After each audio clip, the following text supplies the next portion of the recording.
Ils étaient certains de leur destin, de leur plan de vie, et ils étaient des exemples à leur époque.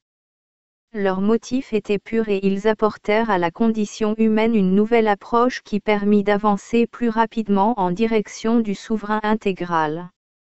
Mais du temps du Christ et à celui de Bouddha, la distance qui existait entre les êtres humains et l'expérience du souverain intégral était insurmontable. L'instrument humain n'était pas préparé à cette interaction et à cette expérience.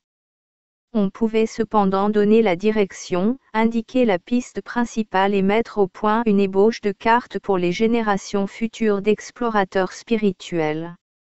Rappelez-vous, nous sommes tous des aspects de l'expérience humaine et revenons ici vie après vie, en renouvelant notre endoctrinement concernant le système mental humain. Mais en même temps, à nous plusieurs représentants de notre espèce, pénètrent plus profondément dans notre prison collective, et reviennent écrire dessus ou en parler. Leurs observations et expériences s'intègrent à notre mental génétique ou inconscient, et celles-ci peuvent apporter un sens profond à notre espèce entière, parce que la famille humaine, chacun d'entre nous peut accéder à ce champ de conscience. Mais, au cours d'une seule vie, les pas que nous faisons en direction du souverain intégral, sont petits, parfois impossibles à constater. Les périodes dans lesquelles nous vivons déterminent nos façons de nous exprimer, nos conceptions et nos croyances. Nous sommes toujours en route pour la prochaine évolution, telle qu'elle est déterminée par le mental génétique, l'élémentaire / nature et les êtres interdimensionnels qui interagissent avec l'humanité. Derrière tout ceci se trouve la source première, qui tire avec maestria l'humanité à elle, individu par individu. J'espère que, dans ce contexte, il est clair que Jésus, Bouddha, Lao Tse, Mahomet, Saint-Germain ou tout autre maître à son époque, se situait dans les confins spirituels, et très en avant dans le territoire du mental supérieur, si vaste à lui seul qu'en comparaison l'univers physique semble de la taille d'un grain de sable. L'entrée des royaumes de la non-polarité était loin d'être aussi accessible que de nos jours. Il n'existait pas de pont pour traverser, pas de portail ouvert et opérationnel, il s'agissait littéralement d'une contrée sauvage sans piste ni chemin. Donc peu de ces explorateurs spirituels, pour grand qu'il ait été, aussi profondément qu'il ait pu pénétrer dans les royaumes célestes, donc peu d'entre eux au cours de la vie où on les identifia à une religion ou à un parcours spirituel eurent accès à la véritable essence de notre nature à son niveau le plus élevé. On trouve le même parallèle dans les sciences. Regardez Newton, le plus grand explorateur scientifique de son époque. Pourtant nous savons aujourd'hui que son cadre de référence était très défectueux. Se berçait-il d'illusions? Non, à son époque il opérait au plus haut niveau possible fondé sur le mental génétique. Même maintenant, de nos jours, les contributions d'Einstein se trouvent remises en question par les physiciens et les cosmologues du XXe siècle. Tout comme la science redéfinit constamment l'univers, les explorateurs spirituels redéfinissent constamment le complexe du esprit-âme. Dans les deux cas, les strates de la connaissance sont presque infinies, et possèdent, à cœur, des équivalents mathématiques à un niveau que l'humanité doit encore imaginer, sans même parler de les découvrir. Ainsi, suggérer que je puisse considérer comme insuffisants ou trompeurs les succès et les contributions des explorateurs spirituels ou scientifiques de l'humanité, ne peut être que le résultat d'une incompréhension du contexte temporel plus vaste et de l'épaisseur de l'oignon que nous pelons tous ensemble à la fois dans les dimensions scientifiques et spirituelles. Question 25 de Project Camelot. En quoi cette prise de conscience est-elle différente de celle obtenue par Bouddha, Jésus ou les autres maîtres communément reconnus dans la famille humaine?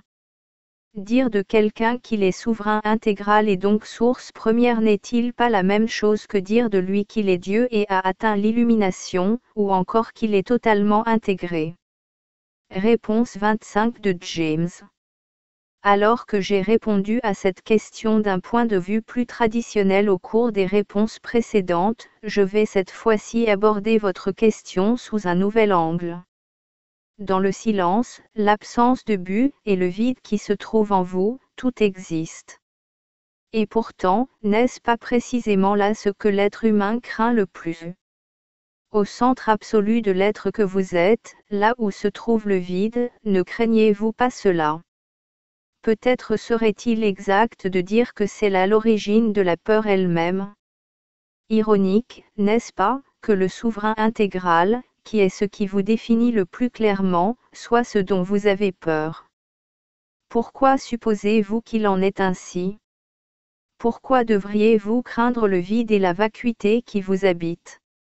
Pourquoi refuseriez-vous de franchir du regard le portail de votre instrument humain et de percevoir sans l'assistance de votre mental? C'est précisément la raison pour laquelle les humains ne peuvent se passer de propagande spirituelle. Ils redoutent le point d'immobilité, style point, dans lequel ils existent parce qu'ils ont été programmés par leur SMH, et l'ont accepté comme vrai. Qu'est-ce que le vide, sinon la mort et la non-existence? Ainsi, ils recherchent le beau, l'harmonieux, les visions spirituelles en provenance d'autres mondes, les descriptions empreintes de paix et d'amour, les présences angéliques, l'expérience de l'unité et de la beauté, mais ils ne veulent pas franchir la porte de la vacuité pour s'y rendre parce que la vacuité, c'est la mort et la non-existence du mental. Et ils en sont arrivés à croire que leur mental, c'était eux. Je ne veux pas dire par là que Jésus et Bouddha ne possédaient pas ce discernement.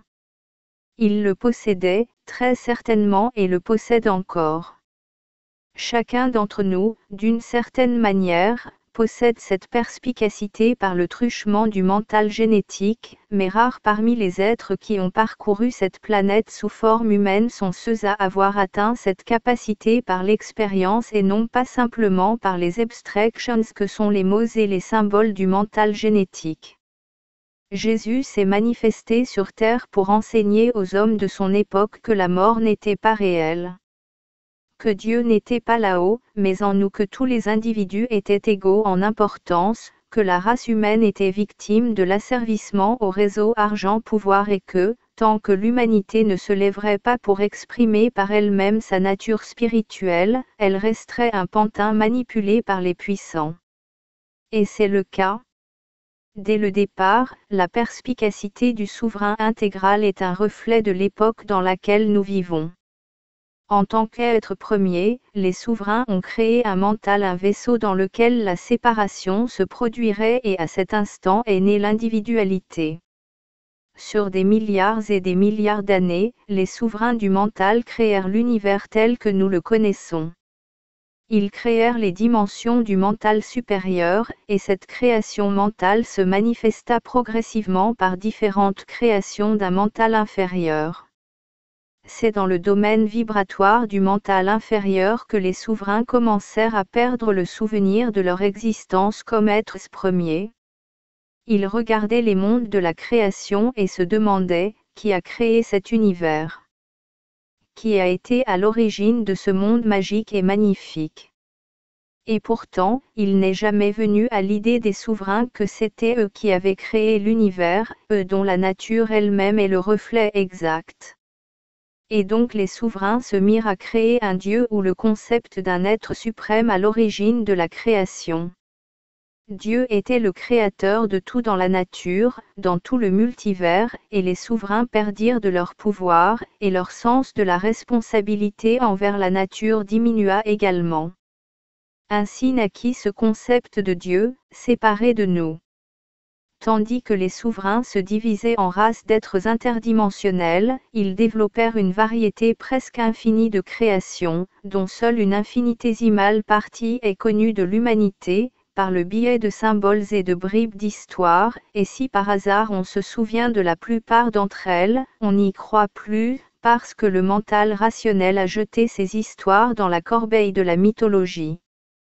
Alors apparurent les ancêtres d'Anu, et avec eux débuta la création de l'instrument humain. Bien que primitif, comparé à celui des humains actuels, l'instrument humain de l'époque ne fut pas moins brillamment conçu.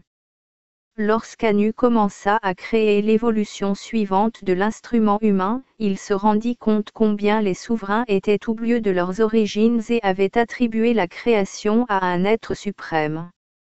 Les souverains, devenus les êtres interdimensionnels connus sous le nom d'Atlantes, se révélèrent un choix parfait pour animer l'instrument humain qu'Anu était en train de créer, car les Atlantes, malgré leur prouesse spirituelle, n'avaient aucune expérience de l'imposture.